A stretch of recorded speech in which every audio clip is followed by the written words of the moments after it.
The Columbus, Ohio area has been known for having great cartoonists over the years. One of the latest to join that pantheon is Brian Canini.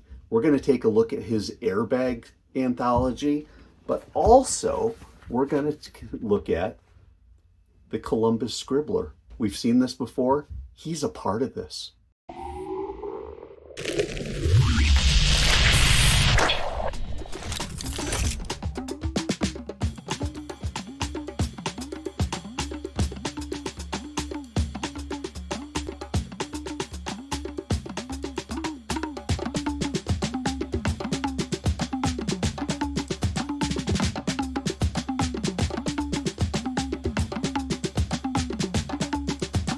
Hey everybody, it's Tom. It's FANzine Live here, and we are doing the new releases. Today we are going to look at 4 zines, 3 of which I got at CXC. That's Cartoon Crossroads Columbus, the annual celebration of cartooning and comics and zine culture that's here in Columbus, Ohio, at a number of different places, largely Columbus College of Art and Design and Ohio State University. But also, we're going to take a look at a publication that has been put out recently, and it's all related to the work of one cartoonist who actually is here in Columbus, and I won't say it's by design that I'm doing a Columbus specific one, but it is about the work of a gentleman named Brian Canini. Brian is a cartoonist who has been picked up in a few different places. This is one of his signature books. It's called Airbag, and it is his solo anthology series. In addition, Brian is the co-editor and co-publisher of one of my favorite publications here in Central Ohio, the Columbus Scribbler, which is kind of our news review feature zine talking about our comics culture here in town. We're going to look at the Scribbler in a minute. Let's start with Airbag. So we've got 3 issues here. Brian was kind enough to sign each one. Pretty cool. I picked these up at the show that is attached to the larger event. And I'm not sure I'm going to go through the entire thing, but I do want to just talk about what we've got here. Airbag is a fascinating anthology. First off, it's a number of pieces all done by Canini. He gets no help. To the best of my knowledge, it appears that he is not doing fully autobiographical work, though it wouldn't surprise me if some of the storytelling in here is influenced by elements of autobiography. He tries to very lightly put a theme to each issue, but what you've got basically is a collection of cartoons in each one that kind of all play together in a way. So we're going to just take a look. The first issue was 2022. My guess is he's doing these things annually. 2023, and then 2024, and I believe he's actually got a 4th issue out. I don't have it yet. Maybe we'll get him to come and do a first-person video with number 4. But anyway, here's Airbag number 1. He's got a nice style. These are all saddle stitch books. You can see that number 2 is a larger size than the other 2. Well, number 3 is even smaller than number 1. So he just goes all over the place with the size. They all have the same basic publishing quality to it. They're all saddle stitch. They all have very nice bright white interiors with fantastic blacks and grays. Cardstock covers with color on the outside.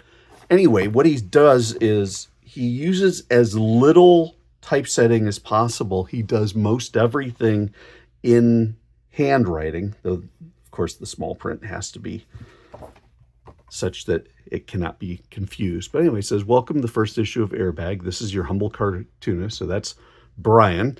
says, I've been experimenting with one-man anthology format off and on for the last few years. My initial minis were all given fairly generic names like 2 stories and 2 more stories. This was mainly because I didn't really know what else to call them.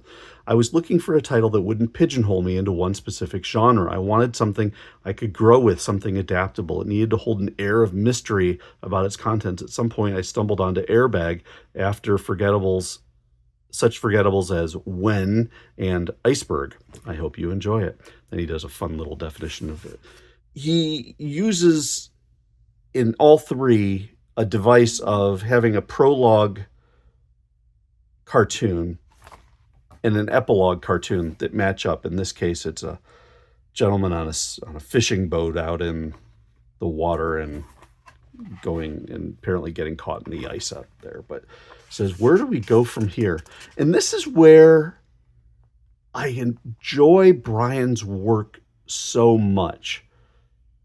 He told me that he called it a traditional, I called it a physical style of artist. He does not do things digitally with his ink, but when he apparently scans and then does his toning digitally. So it's a neat hybrid style, but clearly the cartooning is hand done. His cartooning is reasonably accurate. I mean, I wouldn't say it's exaggerated too far, but his level of realism isn't super high. You can tell he's clearly a cartoonist, and that helps. Very nice, very clear. Has a nice storytelling style. Comes across to me as being a formalized cartoonist. As you can see, he's kind of figured out roughly an 8-panel grid here.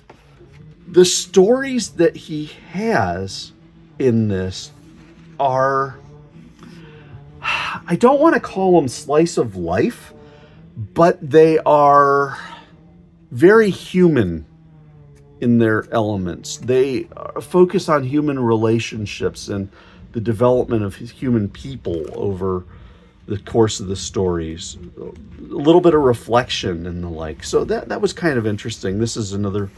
So the first one is about a man, clearly an older man because he's losing his hair, and he confronts his father over some issues at a diner. This one is about a guy who's losing his spouse and kind of reflecting on the choices he's made in his life. It's some pretty heavy stuff, but it's done maybe in part because of the cartooning style. It's still very readable, and it's not depressing necessarily. This is about a guy who goes to a party, like a college party. And you can see he has some letters that he puts in. I like how he does it in handwriting. Then the Brian Canini graphic novel library, his closing thoughts. Then he always throws in a little recommended reading.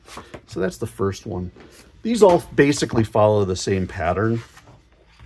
You can see he's playing with size. Again, you got your photo, a little bit about the author in this one. He has special thanks in this one, and he mentions, among other people, Winsor McKay, the famous cartoonist, but also Gib Bickle, who helps run, and I believe was the founder of the Laughing Ogre cartoon shop, or comic shop in Columbus, Ohio. Anyway, Quentin Skaggs, interesting piece. It reminds me a little bit of Seth and Lala and his Palookaville type stories. Interesting little bit with a girl who is discovering that her father has passed away and has to go handle the cleanup of the house, and it's just filled with flashbacks and memories and sometimes regret, and she's learning about what her father was, and then learns that her father was a cartoonist in his spare time, and she of course wanted to be a cartoonist, and he told her not to be, probably along the lines of cartoons will kill you, kid. Dollar Bin, this is another one about the comics industry, and this one's about guys who go to a convention and try to sell their wares and have some issues with all that. little bit longer piece. And then we get back to another Quentin Skaggs. This was a really good issue. Probably just because of the relationship to the comic industry and the reflections on comic culture. This one really spoke to me. Pretty cool. So you got your Quentin in the back, you got your Quentin in the front, same type of thing. And lastly, Airbag 3. This one, he said, was, we're remembered by the things we leave behind, not the things we planned on doing. Don't live life putting things off until tomorrow. Make tomorrow today. And so this is about playing a basketball game, and then they wrap up with the basketball game. But you can see, again, got some nice looking work here. I like the cartoony mice he's got with the stick figure arms and legs.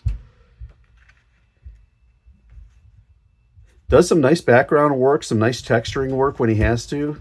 He does full blacks when he doesn't. The thing I like about this one was it was a nice relationship piece. Actually using thought bubbles and using it to really good effect. And then lastly, another one just about regrets. And this is about somebody who wanted to ride a bike and do the Tour de France, and they were trying to get up the gumption to do it. Neat book. So Airbag, really good series. I'm not doing the storytelling justice. Brian is one of the better storytellers I think I've read in modern cartooning. He's quite talented. But we're going to talk about the Scribbler really fast. And as you can see, this is a big one. This is 32 pages of tabloid-sized newspaper. It is a big piece. And there's Brian talking about the issue. It's the 16th issue. And next issue is the 50 greatest comic characters of all time. And I actually was a contributor. I was one of the people who voted for that. So that'll be interesting to see what they have. 10 Questions with Caitlin McGurk, who did a book about the life and art of Barbara Sherman, who is an artist, a cartoonist who she rediscovered, I guess you would say, discovered for her and rediscovered for the industry. And she's been out on the trail. I've seen her name from her work at the Billy Ireland Library. She's been out talking about Barbara Sherman and talking about the book. She's been hitting the fests and the shows. Full page ad for Space. One of the things I really like about this particular piece is not only does it show off local artists, but it gives space, no pun intended, to activities, events, and organizations that are local. Pretty cool.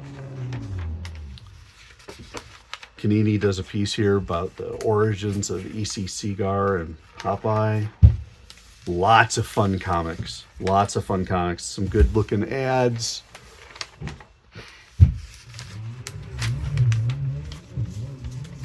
This one is a Scribbler of Yore, Charles Dante Smith. Born in 1886 in Dayton. So you can see we do a little bit of this, a little bit of that. A lot of fun. Jack Wallace, one of the other publishers, has a piece on From Pitching to Publishing. Everything you need to know about how to pitch your book. Stray Ghost. They do a kids corner. If you've got a youngster who wants to do some cartooning, they'll give them space. Steve Steiner, another publisher, does some picks from the shelf. So they've got some recommendations in here. Lots and lots of cartoons. Lots and lots of cartoons. And lots of styles of cartoons. And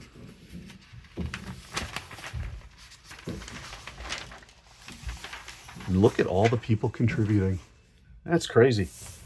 Then there's Brian, Steve, and Jack, the 3 publishers. Pretty cool. And then they wrap it up with a page talking about CXC 2025. Save that date, September 18th to 21st. And if you're in town on June 4th at the Seventh Sun Brewing Company, they're going to have a guest announcement party. So stuff like this is good. Stuff like this is necessary to help build community within a region like we have here in Columbus. There's tons of cartooning knowledge, tons of cartooning skill, and places like the Scribbler give us a virtual meeting place. I love it so much. I've seen it with the Seattle Star back in the 80s. I'd seen it, I mean, the likes of the Small Press Comics Explosion magazines and the Comics FXs, and going back even farther, the Rocket Blast Comic Collector. But these alternative newspapers, they've got a special place in my heart. I mean, even the stuff like the Boston Phoenix and some of the others, you gotta love them. And so the Columbus Scribbler is fantastic. They have a Patreon where you can get this stuff. And the cartoons are great. I mean, it's not stuff just about Columbus. I mean, they're just good cartoons. If you want to get this, you can, for $1 a month, get on their Patreon, and they'll mail you a copy of the Scribbler every time it comes out. It's a heck of a deal. I would strongly suggest you do it. So, Columbus Scribbler, Airbag, Brian Canini is part of all of this stuff. Really good stuff all around. I will have ordering information on all of this as best I can get for you. Leave some thoughts on this. Have you read any of Brian's work? Have you taken a look at the Scribbler? Let me know what you think of that. And let's just have some fun dialogue about a really great cartoonist and a really great publication, or I guess two in this case. That's it for now, everybody. Leave a comment, like the video, subscribe to the channel, and remember, it's FANzine Live. Tell your friends about it. Thank you so much for watching. I will catch you next time.